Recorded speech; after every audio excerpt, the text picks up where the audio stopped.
Morning, guys. Old unit here. Old Carrier Weathermaker. No heat. We're getting the inducers starting, the heat starting, all that stuff. But it's not firing and the fan is not coming on.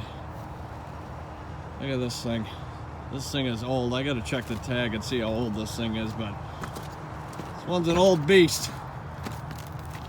Nice simple electrical section. That's what I like about these old ones. None of that new crap that's in everything, all these boards and unnecessary foolishness. But what I found here, I got this wire hanging here, and if you follow it, it's going up to our indoor fan relay. And if you come over here and check on the diagram, oh, where the heck are we? Right here. One of those is supposed to go over to the pilot valve and the gas valve. So it's looking like it broke off of here on this valve. So I'm gonna put a new stake on this thing and see if that gets us fired up. If not, we gotta get more into this, obviously. But man, look at how old this thing is. God, look at the burners on this thing. It's all surface rust. They're not rotted through though, believe it or not. I checked the heat exchanger, that's fine. I think that was actually changed out a few years ago, but oh man. I haven't worked on anything like this in a long time, guys. I got that in, all right. That's on, the heat now fires up, but now my indoor fan isn't coming on, which was one of the other complaints. So after tracing out wires off my relay and all this stuff, I got this wire coming here. It goes over from my relay that goes through my limits to my indoor fan contactor. It looks like this also broke out of this wire nut. So I'm gonna fix that, get that back in there, get all these nice and secure, and go from there and see if our motor fires up. Also over here, there was a used belt in here. I just put that on for temporary. I'm gonna go get a new belt, but the old one was on here, and you can see that. You can see with the light and the snow here. That thing's done. So, trying to do this and hold my phone.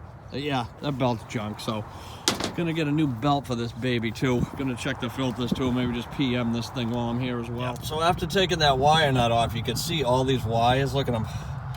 They're all getting frayed and shredded. Look at that one. It's got like 2 strands holding on to it. I mean, you gotta remember, guys, this is like a 30-year-old unit here, so I'm gonna repair all those wires, clean those up, make sure we got good connections, and hopefully that's gonna get everything started for us here. Okay, so I repaired all those wires, guys, put a new wire nut on for good measure. You know, why not, right? So we got that we fixed down there, and this. Now for the moment of truth. Turn this baby on. So this heat fires up. Yeah, contactor's pulled in now. All around. Look at that. All right. Fan's working now and our heat's going. Oh, not too bad. Not too bad of a call. I gotta look at this tag here. I don't even know if it's gonna say. You guys probably can't read this at all on here, but I gotta find a date on this thing. This thing's gotta be 25, 30 years old at least though. All right guys, so just to finish up, I'm back. Look at these filters I pulled out of here. Oh man, this thing's a black. All kinds of dust coming out of them. This is in a warehouse, so new filters, new belt, we're all running. There is a date on here. I don't know if it'll focus here for you guys, but right here, 285. Nope, 34 years old this month. I guess this one, and I think that unit down there, they're getting, I heard these are getting changed out in the spring, so trying to keep this thing going another month or two, and then this thing's done. She served her time, that's for sure. But except for this one, guys. Another call done. Just noticed this. Add this real quick. 6/20/17, so these filters haven't been changed in almost 2 years. Apparently this customer doesn't like to do PMs.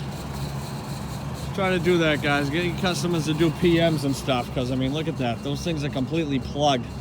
It's unbelievable. So, is what it is, but just wanted to point that out too, guys. Okay, so what's up, boys? Just following up on that call. As you can see, very old unit, 1985, 34 years old, man. That means I was, let's see, I was 8 years old when that thing was made. So, yeah, it's been around a while. But I just wanted to show you, you know, the thing's old. You know, you saw the burners rusted, all that stuff. You know, so don't think not gonna write that up to be replaced or anything, but they just want to keep this thing going for another month or two, because the customer told me today that they're getting that unit changed out in the spring. So we're just keeping it going for now. I mean, you can see no maintenance doesn't get done on that much. You can see the filters were almost 2 years old. Those things were plug solid. The belt on there was shredded. So is what it is. But you can see with those old units, the wires will start to get brittle or something, and vibration in the units, they'll break off, or you know, the stake-ons will just rot out, you know. I mean, the things are old, so at least it was easy repairs, easy fixes. Those old units are nice. It's fairly easy to trace out wires. There's not nearly as many as, you know, in the newer units. So I mean, we're not going to see many of these old units around anymore. I haven't worked on a unit that old and I don't even know how long.